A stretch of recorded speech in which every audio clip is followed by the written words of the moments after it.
हमारे YouTube channel में आपका स्वागत है। हम बात करते हैं हिंदी साहित्य में काव्य सौंदर्य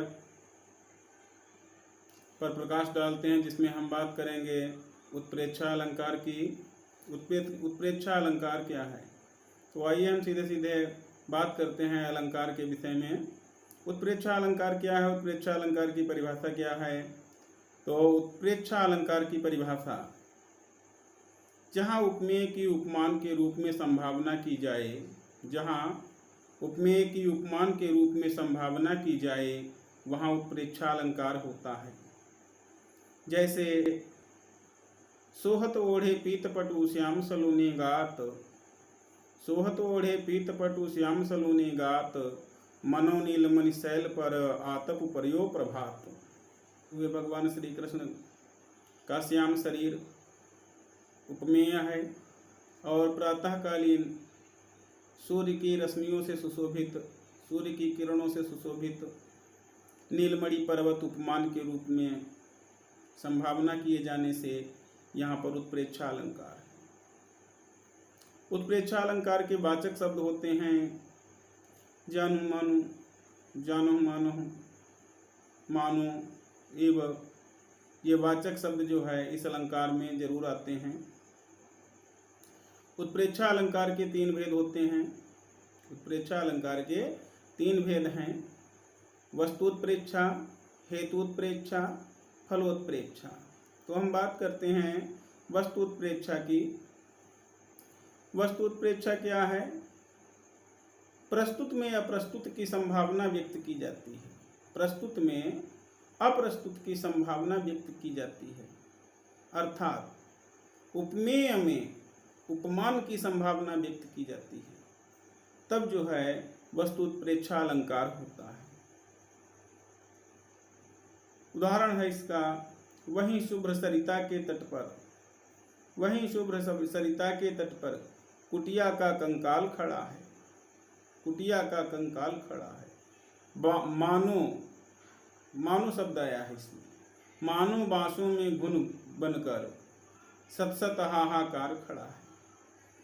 तो इस उदाहरण में घुन जो है प्रस्तुत है और हाहाकार अप्रस्तुत है।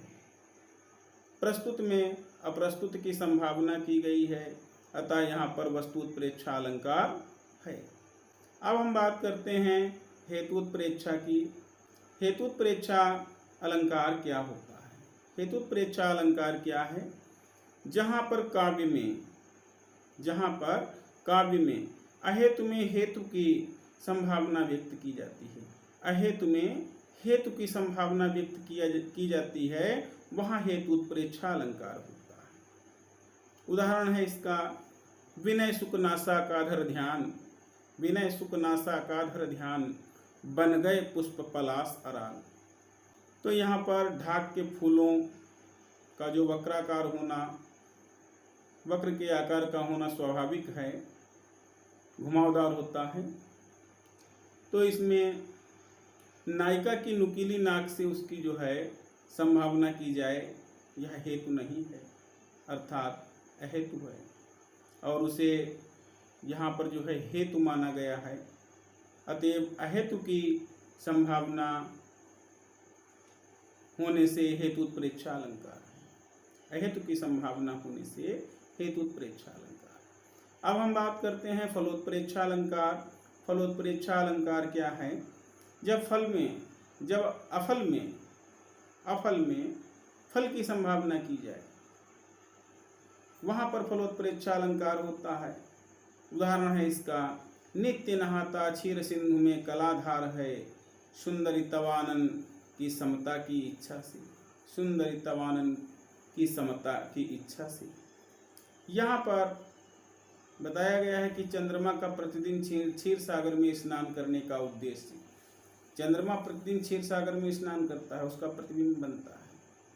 प्रतिदिन क्षीर सागर में स्नान करने का उद्देश्य सुंदरी के मुख की समता प्राप्त करने में निहित है, सुंदरी के मुख की समता प्राप्त करने में निहित है। वास्तव में ऐसा नहीं है, परंतु इस प्रकार की संभावना व्यक्त की गई है, अतः यहाँ पर फलोत्प्रेक्षा अलंकार है। फलोत्प्रेक्षा अलंकार। अब हम बात करते हैं रूपक अलंकार की। रूपक अलंकार क्या है? रूपक अलंकार क्या है? जहाँ उपमेय में उपमान, जहाँ उपमेय और उपमान में, जहाँ उपमेय और उपमान में अभिन्नता प्रकट की जाए, उपमेय में उपमान का भेद रहित आरोप हो, तो वहां पर रूपक अलंकार होता है। जहां उपमेय में उपमान की अभिन्नता प्रकट की जाए, अर्थात उन्हें एक ही रूप में प्रकट किया जाए, वहां पर रूपक अलंकार होता है। जैसे उदाहरण है इसका, अरुण सरोरुहु कर चरण द्रग खंजन मुख चंद, समय आय सुंदरी शरद काहि न करत आनंद। तो इस उदाहरण में जो है बताया गया है कि शरद ऋतु में सुंदरी का, कमल में हाथ और पैरों का, खंजन में आँखों का और चंद्रमा में मुख का भेद रहित आरोप होने से रूपक अलंकार है। रूपक अलंकार 3 प्रकार का होता है। तो हम बात करते हैं इन तीनों प्रकार के रूपक अलंकारों की। एक तो सांग रूपक, नंबर 2 निरंग रूपक और नंबर 3 परंपरित रूपक होता है। अब हम बात करते हैं सांग रूपक अलंकार की। सांग रूपक अलंकार क्या है? जहाँ उपमेय पर उपमान का सर्वांग आरोप हो वहाँ सांग रूपक अलंकार होता है। जहाँ पर उपमेय पर उपमान का सर्वांग आरोप हो वहाँ सांग रूपक अलंकार होता है। जैसे उदित उदयगिरि मंच पर रघुवर बाल पतंग, विकसे संत सरोज सब हरखे लोचन रंग। तो इसमें स्पष्ट है कि यहाँ पर रघुवर, मंच, संत, लोचन, मंच, संत और लोचन ये उपमेय हैं। इन उपमेयों पर बालसूर्य, उदयगिरि, सरोज और मूंग आदि उपमानों का आरोप किया गया है। तो यहाँ पर सांग रूपक अलंकार है।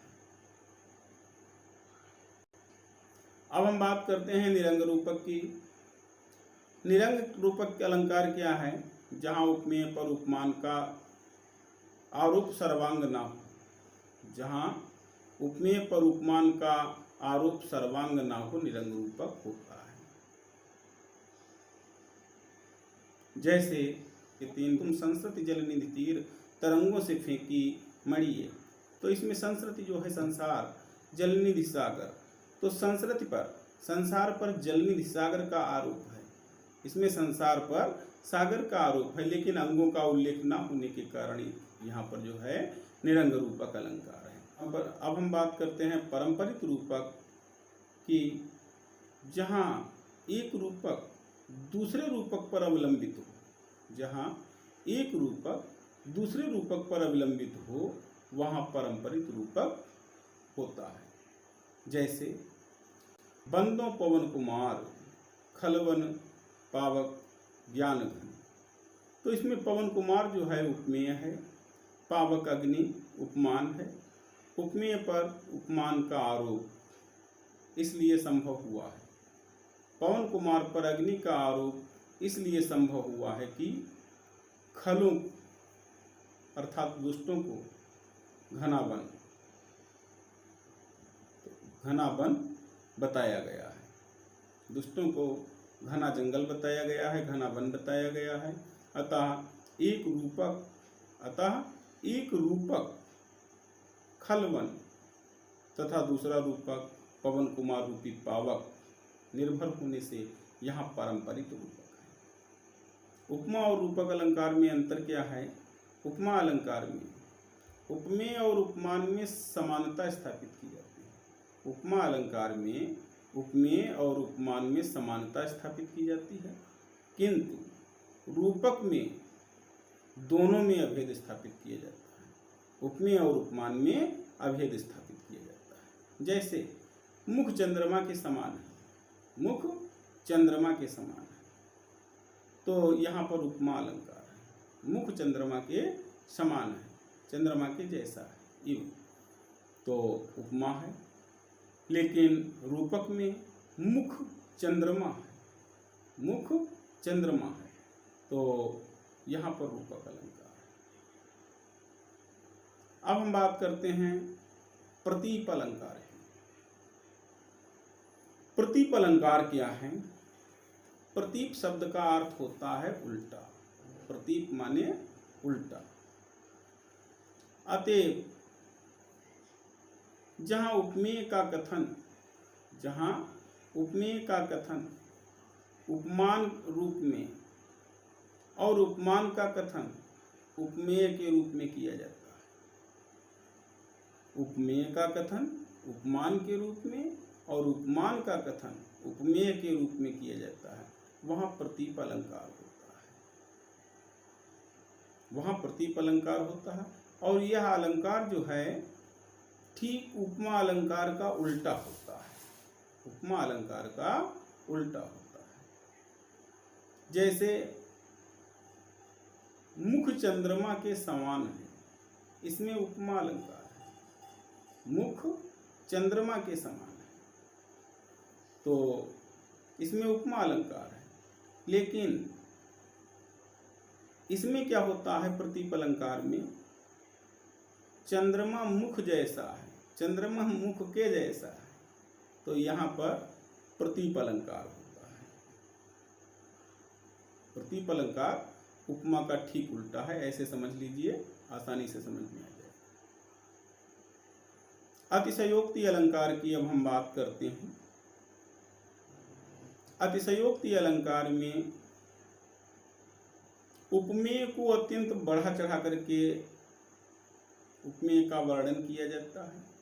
उपमेय को बहुत अधिक बढ़ा चढ़ा दिया जाता है, वहाँ पर अतिशयोक्ति अलंकार होता है। जैसे करी बिरह ऐसी तऊ गैल न छाड़त नीच, दीनय हूँ चश्मा चखन चाहे लहाय न मीच। तो अब हम बात करते हैं भ्रांतिमान अलंकार की। भ्रांतिमान अलंकार क्या है? भ्रांतिमान अलंकार है जहां समानता के कारण भ्रमवश उपमेय में उपमान का निश्चय हो, उपमेय में उपमान का निश्चय ज्ञान हो, वहां भ्रांतिमान अलंकार होता है। जैसे रस्सी को सांप समझ लिया जाए, जैसे रस्सी को सांप समझ लिया जाए। इसका उदाहरण है कपि करि हृदय विचार, कपि करि हृदय विचार तीन मुद्रिका डारि तब, और जान अशोक अंगार से हरस उठी करगे हो। तो यहाँ सीता जी ने